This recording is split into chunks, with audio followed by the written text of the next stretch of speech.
¿Qué tal, familia? ¿Cómo están? Bienvenidos a un estudio más, familia de cielos abiertos y compañeros de Consumidos en línea. Hoy estamos en nuestro estudio semanal de Epístolas de Pedro y hoy vamos a continuar con el capítulo 1, donde nos quedamos en el versículo 11. Vamos a ver del 12 en adelante el resto del capítulo el día de hoy. Para no ir tan deprisa, no quisiera entrar al capítulo 2, sino quisiera más bien ver todo el capítulo, todo lo que resta del capítulo.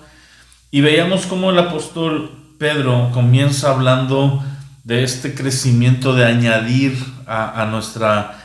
Habla de añadir a nuestra fe virtud, de la virtud añadir conocimiento, añadir dominio propio, paciencia, piedad, afecto fraternal y amor, para que estando estas cosas, dice, ustedes no estarán ociosos y sin dar fruto. El corazón de Dios para nuestra vida es que demos fruto, y esto lo hemos expresado en este corazón paternal que tiene Pedro a la iglesia que está escribiendo, que no es una iglesia física, sino que son todas estas personas que están en esta persecución, en esta repatriación, y está escribiendo con este corazón de desear para nosotros lo que desea Dios para nosotros. Es decir, él ve el corazón de Dios para la iglesia y dice: Dios desea que ustedes den fruto, y yo les voy a dar herramientas por medio de las cuales ustedes puedan dar fruto. En el versículo 11 dice: por tanto, o por esto, yo no dejaré de recordarles siempre estas cosas, aunque ustedes las sepan y estén confirmados en la verdad presente.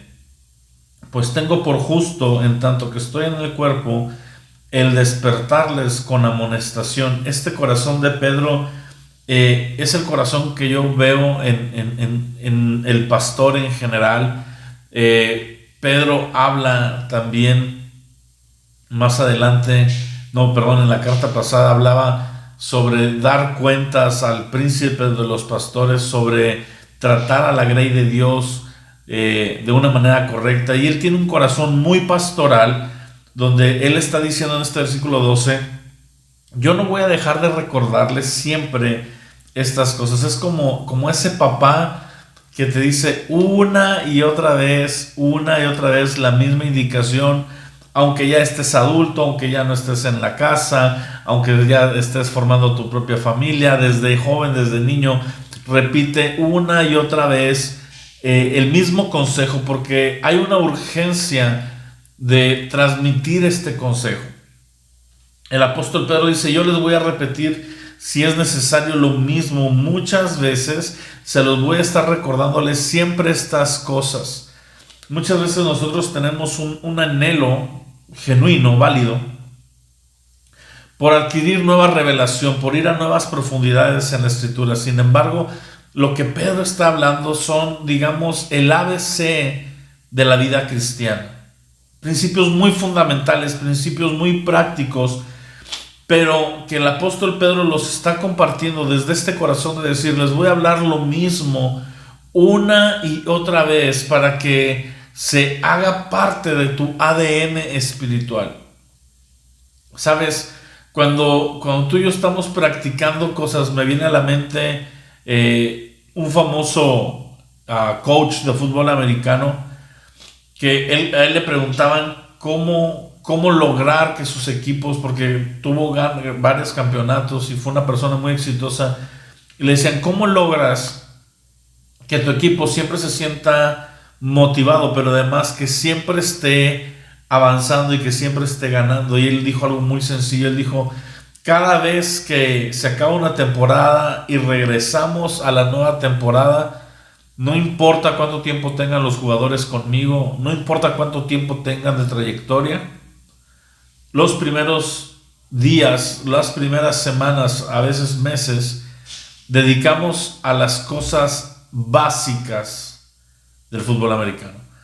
Yo llego y les enseño: esto es un balón, se toma así, se lanza así y empiezan a practicar los pases más básicos, empiezan a practicar las jugadas más elementales, a tenerlas mecanizadas, y llega un momento donde los jugadores casi las hacen ya sin pensar, ya instintivamente, ya porque ha quedado una memoria en su corazón.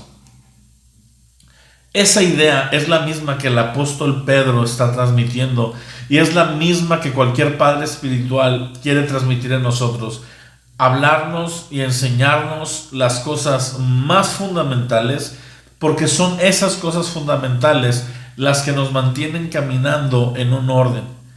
Siempre vas a ver en una iglesia, siempre vas a ver enseñanzas sobre la oración, no importa cuántos años tenga esa iglesia. ¿Por qué? Porque tener una vida de oración es básico para el creyente. Siempre vas a escuchar a los pastores hablar y volver a hablar y volver a enseñar, y a veces con los mismos versículos citar las mismas partes de la escritura para hablarte de la importancia de la palabra de Dios. ¿Por qué? Porque es un principio fundamental en nuestra vida. Deberíamos de estar siempre hablando las mismas cosas importantes, y claro que Dios nos puede dar revelaciones, ciertos asuntos y ciertas palabras, a veces profundizar más en ellas, pero la verdad es que la vida del creyente es una vida de aplicación de cosas básicas que no se nos olviden y que nos van a llevar a vivir grandes experiencias con el Señor. Por eso dice en el versículo 13: tengo por justo, mientras estoy en este cuerpo, despertarlos con amonestación. Despertarlos con amonestación. Esta palabra amonestación no necesariamente es un regaño, sino es una enseñanza, y el propósito es que estemos despiertos. Pareciera que en la vida del creyente cada cierto tiempo es necesario que venga un sacudimiento, que venga algo que nos active por el mismo rol de la vida. Vivir una vida cristiana se puede volver una vida rutinaria, y se puede vivir una vida meramente vacía y cultural y de repetición: ir a la iglesia cada domingo, servir en cierto ministerio, ayudar de cierta manera, pero ir perdiendo como que el enfoque, la pasión y la razón por la que hacemos las cosas. Y el Señor quiere despertarnos con amonestación para que podamos mantenernos despiertos, avivados, activados. Y dice, versículo 14 es muy importante: sabiendo que en breve debo de abandonar el cuerpo, como nuestro Señor Jesucristo me ha declarado.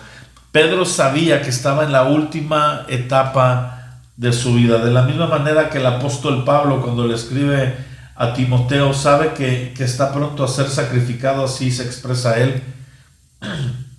Aquí Pedro dice: sé que estoy por abandonar el cuerpo, como el Señor Jesucristo me lo ha declarado. De alguna manera el Señor le había hecho ver que su partida estaba próxima, y el deseo de Pedro es dejar a la iglesia preparada. Y en ese deseo es bien importante, hago mucho énfasis en esto, el deseo es recordar las cosas más básicas y más sencillas de la vida cristiana hasta cierto punto, para garantizar una vida estable y una vida con un buen término. Después en el versículo 16 dice: porque no les hemos dado a conocer el poder y la venida de nuestro Señor Jesucristo siguiendo fábulas artificiosas, sino como habiendo visto con nuestros propios ojos su majestad. El apóstol Pedro vio cosas que algunos de los otros apóstoles no vieron. Jacobo, Juan y Pedro presenciaron ciertos milagros, ciertas situaciones que el resto de los 12 y menos de los 70 vieron. Cuando Jesús va a resucitar a la hija de Jairo, Jesús toma a Pedro, a Juan y a Jacobo para que entren con él a la casa y vean este milagro de la resurrección en la primera línea de batalla. Cuando Jesús va al monte de la transfiguración, se lleva a estos tres para que vean esto. Pedro vio una gloria de un milagro que pocos vieron. Pedro vio la apariencia de Jesucristo en esa transfiguración, que nunca sabremos con certeza cuál es. Hay algunos que dicen, no, pues era Jesús glorificado. La verdad es que la Escritura solo nos dice que se transfiguró, que vieron a Moisés y a Elías platicando con él, la respuesta de Pedro fue: vamos a hacer una casita aquí de campaña, vamos a quedarnos a vivir aquí, de lo impacto que estaba viviendo Pedro. Posteriormente Pedro es llevado a el Monte de los Olivos junto con otros dos discípulos, con Jacobo y con Juan, para acompañar a Jesús en sus momentos de angustia en la oración. Así que Pedro dice: nosotros le estamos dando a conocer todos los asuntos de Jesús, su gran poder y su venida, no con fábulas artificiosas. Esto no son mentiras, esto no son cuentos, son cosas que, habiendo visto nuestros propios ojos su majestad. Sus ojos vieron la majestad. El apóstol Juan comienza su primera carta diciendo: lo que hemos visto y oído, lo que palparon, lo que tocaron nuestras manos tocante al verbo de vida, esto es lo que les enseñamos.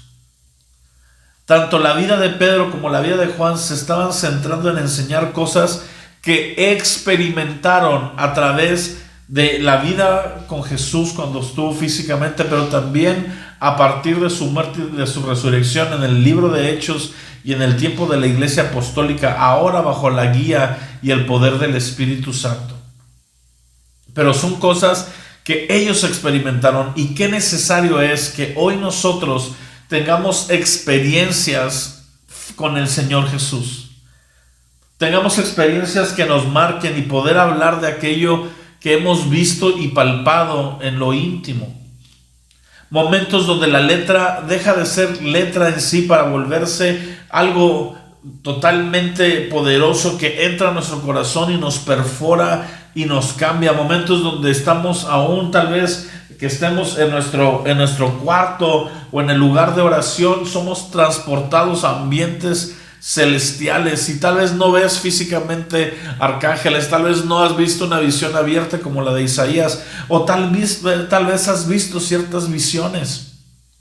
Yo creo que el Señor sigue mostrando visiones, sigue hablando de manera sobrenatural y de manera profética, y en esos momentos, esas experiencias marcan nuestro corazón y nos permiten dar un mensaje, no de fábulas, no de solo letra, no de solo un cuento, no de historia que no conocemos, sino experiencias tocantes que nuestros ojos, al menos los espirituales, que nuestra experiencia ha, valga la redundancia, experimentado.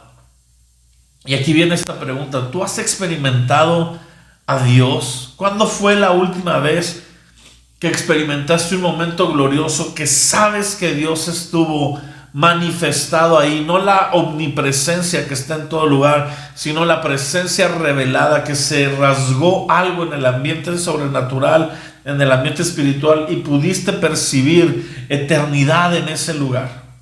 ¿Cuándo fue la última vez que, estando en un tiempo de oración, la presencia de Dios invadió ese lugar de manera que te confrontó, que te cambió, que te llevó tal vez a las lágrimas, o tal vez te llevó a un momento de gran temor de decir: ¿quién eres, Dios?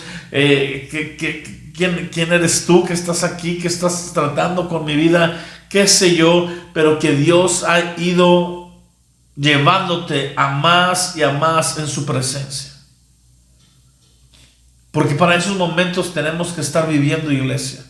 Nuestra relación con Dios es una relación a través de la fe, donde sienta o no sienta, yo creo, pero también hay momentos donde Dios permite que palpemos eternidad en este momento.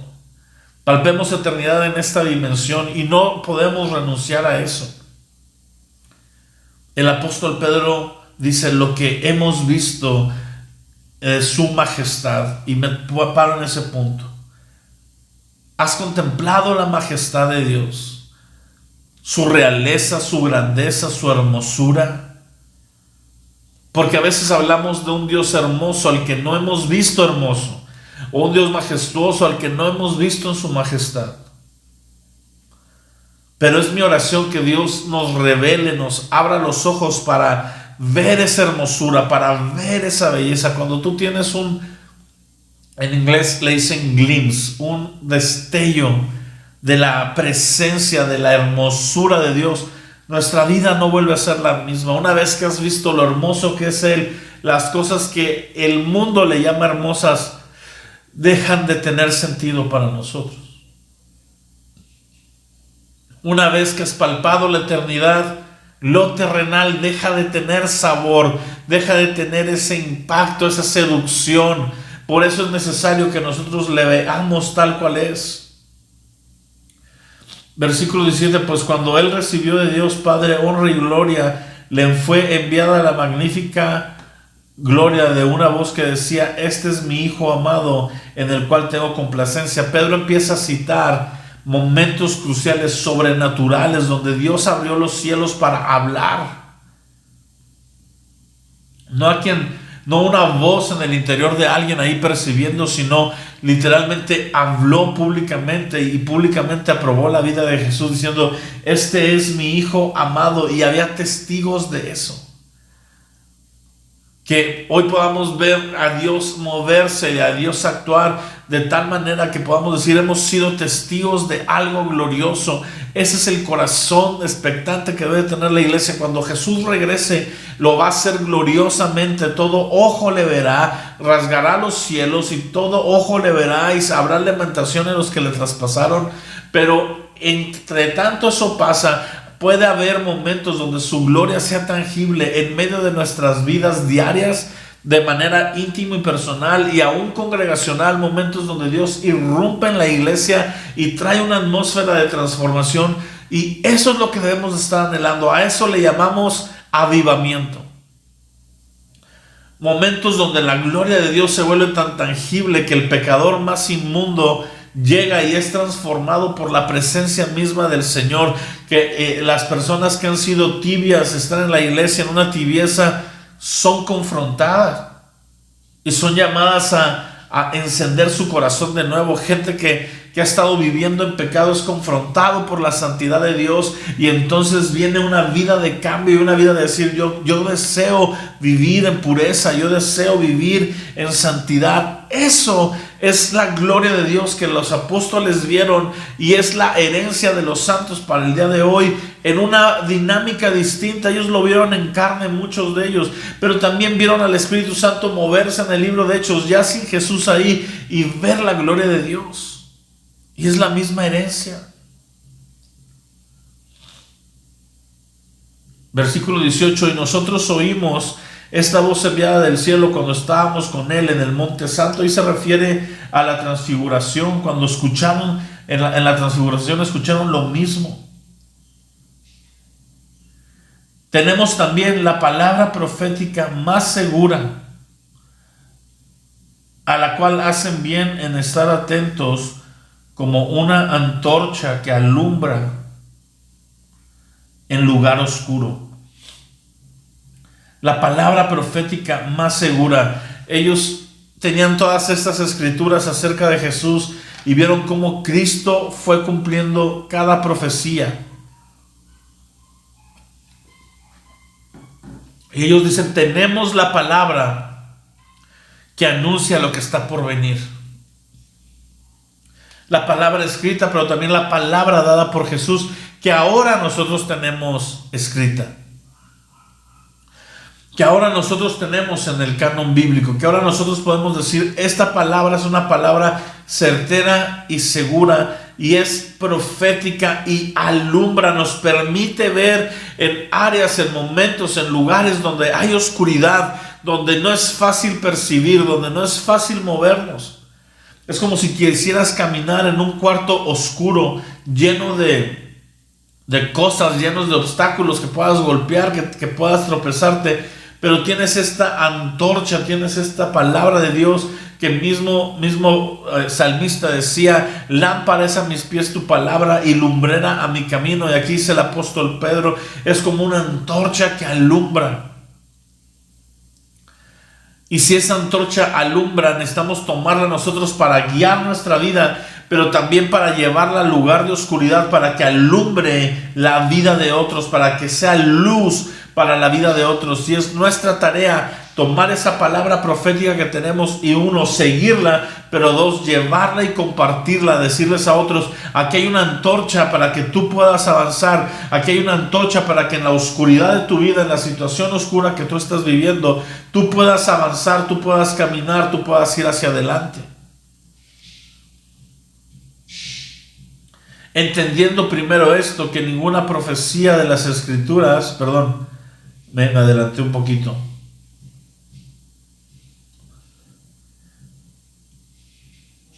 Dice que alumbra en lugar oscuro hasta que el día esclarezca y el lucero de la mañana salga en vuestros corazones.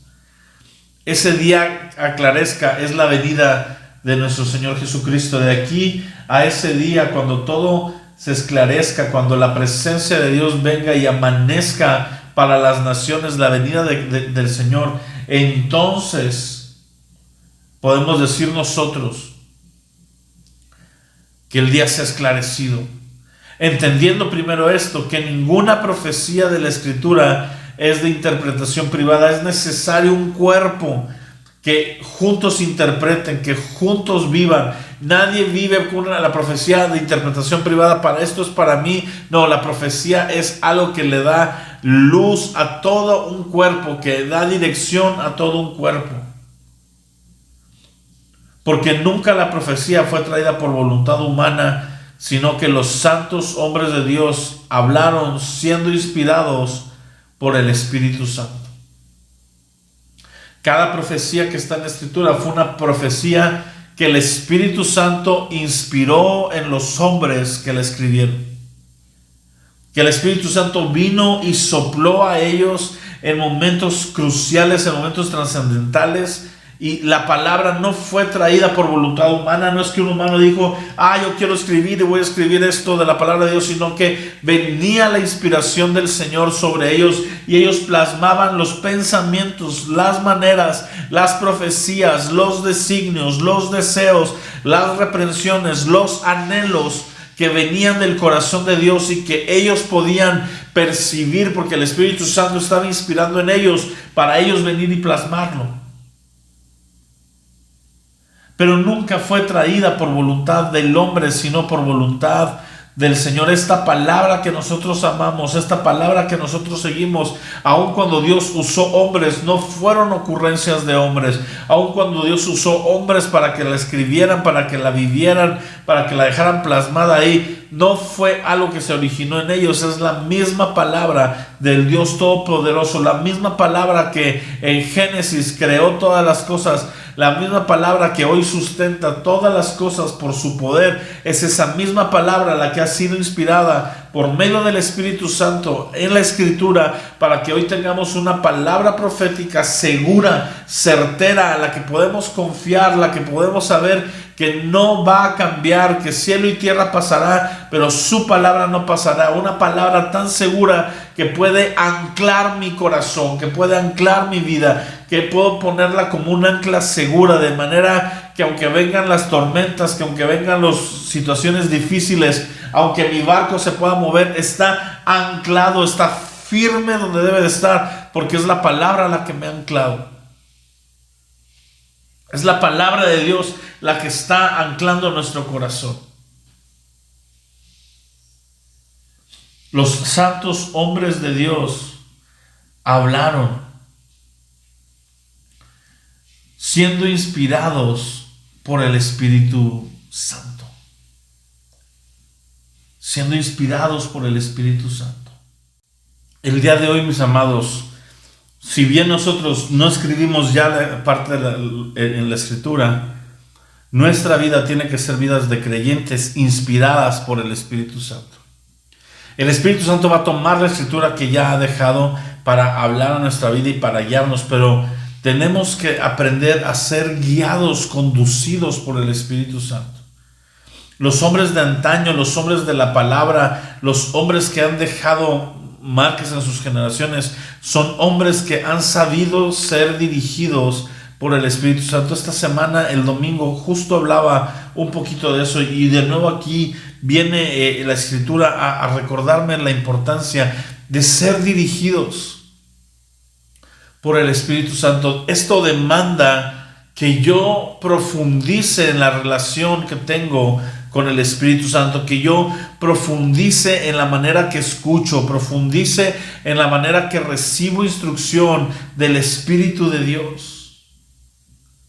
El Espíritu Santo quiere hablar a nuestra vida, pero nosotros muchas veces estamos ocupados para no escuchar su voz. Estamos atendiendo muchas voces y no escuchamos. Estamos atendiendo muchas situaciones. Vivimos una de las generaciones con mayor activismo. Siempre hay un celular sonando, siempre hay una notificación llegando, un correo hablándonos, personas contactándonos. Somos personas hoy que no tenemos una privacidad por medio de lo electrónico. La mayoría de la gente no tiene una privacidad.